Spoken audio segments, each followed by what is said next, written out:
নমস্কার বন্ধুরা, আজকে আমি আপনাদের সাথে একটা ছোট্ট টপিক বা বিষয় নিয়ে আলোচনা করব, যেটাকে আমরা ভেরিকোজ ভেইন বলি। এটা জিনিসটা কি?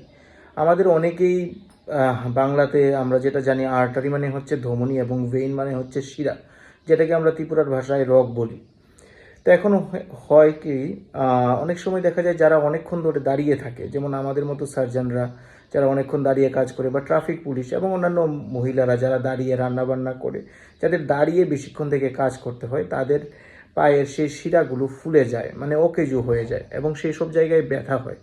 সেটার কারণ কি? আমাদের হার্ট যেমন আমাদের শরীরের প্রত্যেকটা অঙ্গ প্রত্যঙ্গে ব্লাড বা রক্ত সরবরাহ করে, সেই রকম সেই রক্তগুলো আমাদের শরীরে আবার শরীর থেকে আবার হার্টে ফিরে আসে। আমাদের পায়ে যখন আমাদের আর্টারি বা ধমনির মাধ্যমে হার্ট থেকে রক্ত যেমন আমাদের পায়ে যায়, পায়ের মাসল বা পায়ের টিস্যুগুলোকে ব্লাড সাপ্লাই করে, সেখান থেকে আবার ভেইন বা শিরার মাধ্যমে সেই রক্তগুলো আবার আমাদের হার্টে আসে।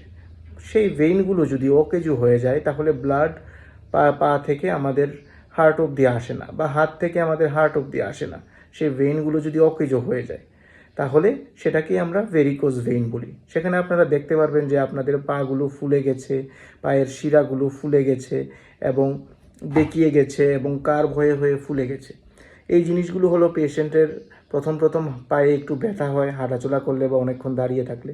পরবর্তীকালে দেখা যায় যে পায়ের পাতার একটু উপরের দিকে আলসার বা ক্ষত হয় এবং পায়ের অ্যাঙ্কেল এরিয়াতে কালো কালো পিগমেন্টেশন হয়। এই জিনিসগুলো হতে থাকে। এগুলো হচ্ছে ভেরিকোজ ভেইনের লক্ষণ। তাহলে এগুলো হলে কি করা দরকার? এগুলো হলে আপনারা নিকটবর্তী সার্জনকে দেখান।